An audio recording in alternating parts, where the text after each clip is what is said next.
insanity and greatness are next door neighbors, and they borrow each other's sugar. Transformation of human consciousness through meditation is frustrated so long as we think of it in terms of something that I myself can bring about. Stick with it till you get through the uncomfortable times, until you go, you know what? I can spend time with myself. I could do this. I could do this forever. Well, then it's okay to go re-engage, but there's great value in not doing that until you go, I'm good with me and me for right now. I want to show people that there is a way out, that there is a way to do more, to get more, to obtain more. But I personally don't want to lose all that I've been able to get. So I need to make sure that I do everything to keep it.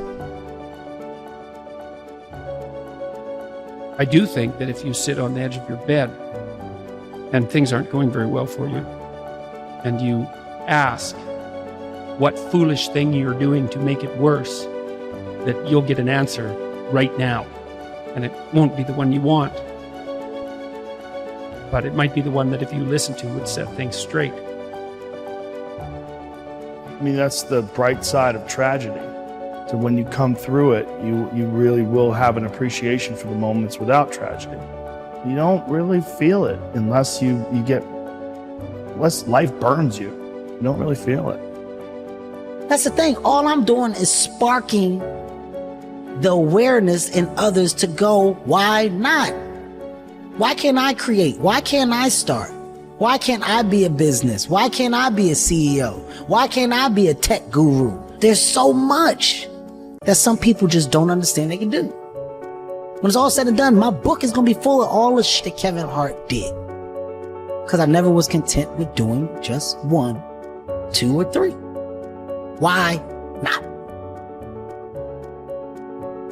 We get this strange feeling that we have never had, you see, in our lives, that we are no longer this poor little stranger and afraid in a world it never made.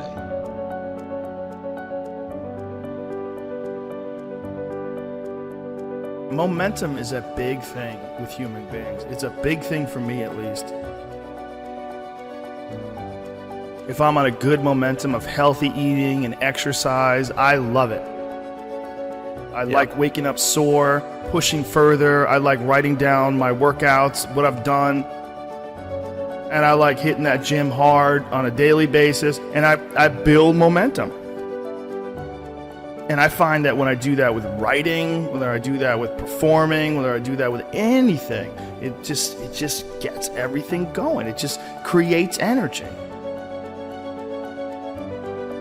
Being lazy robs you of energy. Like being sedentary, being uninspired, being bored, it robs you of one of the most precious things you can have in this life, enthusiasm. One of the things that I tell people all the time, because a lot of people have a hard time defining themselves. They define themselves by failure because they failed. But I'm like, you're not your failures, you're you. Okay, your life is a series of lessons you've learned. Now, if you just dwell on the failures, like that's not healthy, it's not smart, and it's not empowering. What you got to do is look at those failures and go, well, now you know what not to do. But you're not that, you're you. It was hard because so happy to be and have the job I have. At the same time, I was like, don't feel like I'm growing in my work. And my life at that time had become extremely vital, meaning I just had a newborn son with Camilla. Wow, the only thing I ever knew I wanted to be, and now I was. And here's this job that I had held most reverence for in my life, fatherhood, now I was. My emotions, the ceiling and the basement of my emotions, the range was so wide. I was laughing louder, crying harder, getting angrier, showing more joy, having more sadness, all across the board. All emotions were much more extreme than they were or could be in the work. I said, your life's more vital than your work, but can my work challenge the vitality I'm feeling in my life? So the work I wanted to do. There were certain scripts I wanted to do Dallas Buyers Club at that time, other scripts. Nobody's going to touch me with a 10-foot pole in those movies. All the dramatic roles I wanted, they're like, no, not in McConaughey, we won't finance it. Okay, so I can't do what I want to do, so I'm going to stop doing what I've been doing. So I stopped doing rom-coms. I said no, I stopped. Well, for the first 6 months of not doing rom-coms, I wasn't doing anything. Finally, nothing came in. And for 14 more months, nothing came in. I considered other careers. Didn't know if I'd ever work again. But after 20 months of being gone, unbranding as I now call it, being out of sight, not being in your theater or your living room in a rom-com, not seeing me shirtless on the beach, I became a new good idea. I don't know, I haven't seen him. Where has he been? I was kind of refound. So I had to do that for myself.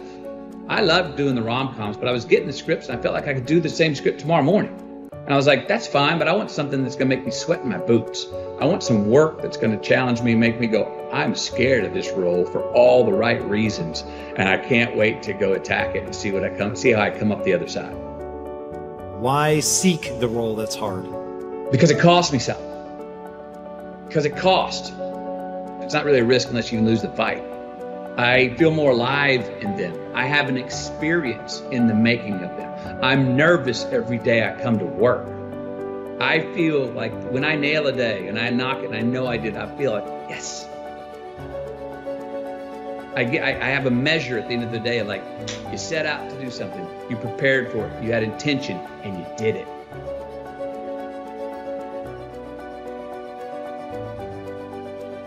There's lots of different ways to interpret the world, and you can maybe even make a case that there's an endless number of ways to interpret the world. And the problem with that is that it kind of disorients you in terms of what you should be doing. Just because there's a very large number of ways to interpret the world doesn't mean there's a very large number of productive, meaningful, and sustainable ways to interpret the world. The thing that's so interesting about the day is like a page in a book.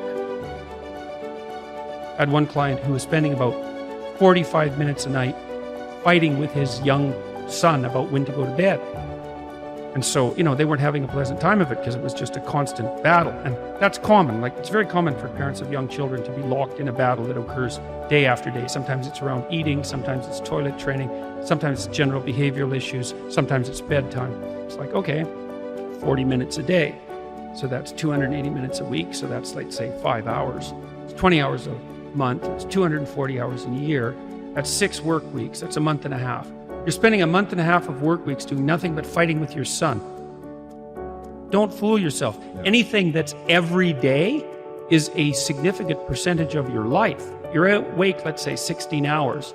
5 of those hours are basically maintenance. So you got about 11, and then 7 of those are work. So now you're down to 4. So if you're spending 15 minutes a day doing something painful and stupid, and you do it every day, it's like 10% of your productive life.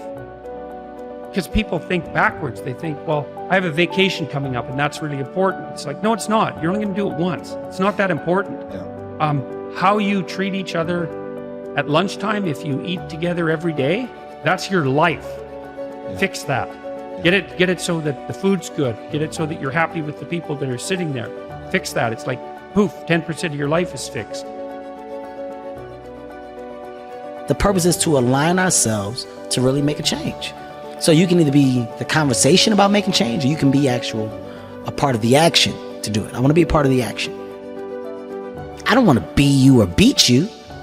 I want to take this energy and apply it to myself. That's the purpose of seeing. So I come here and I look at how you maneuver. I look at your setup. I not only bow down and congratulate you, I leave and I say, yo, man, I'm inspired, dude.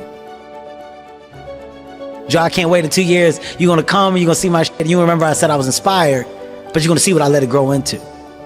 That's the proper way to get encouraged and motivated. Look at your circle, right?